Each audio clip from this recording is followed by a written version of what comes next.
Is it reasonable to believe that the mass slaughter of the Rwandan genocide was the only solution? I wanted to learn about a new event while getting informed on new and different cultures, and I was curious to see if people stood up to this violence. Historical context. The Rwandan genocide was a devastating mass slaughter. It occurred in the African countries Rwanda and Burundi from April to July of 1994. The Hutu majority group systematically slaughtered members of the Tutsi minority group. It is estimated that the Hutu killed about 500,000 to over 1,000,000 Tutsi. This was sparked by the assassination of Rwandan President Habyarimana, who was a Hutu. He was murdered in a plane explosion on April 6, 1994.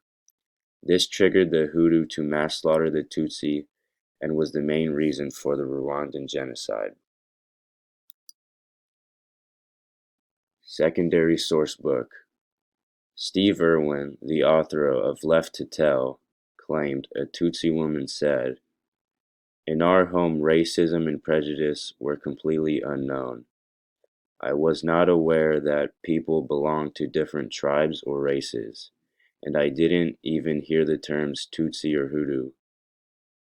This engages the previous question asked, making it not so reasonable for the mass slaughter, because to some families, there was no prejudice and hatred towards anyone. My secondary source scholarly article is by Erin Jesse, who has a PDH in Interdisciplinary Humanities. She is a professor at the University of Glasgow who has met and talked with victims of the past genocide. She has also published a book about the Rwandan genocide. In this scholarly article, Jessie is being interviewed about her experience and interactions with the victims. In the interview, she claims, "Others said that they were forced to participate in the genocide against their will in order to prove that they were good Hutu by the Hutu power extremist standards." This quote contributes to a different answer to my previous question because it really does make it more reasonable to believe that these killings were the only solution.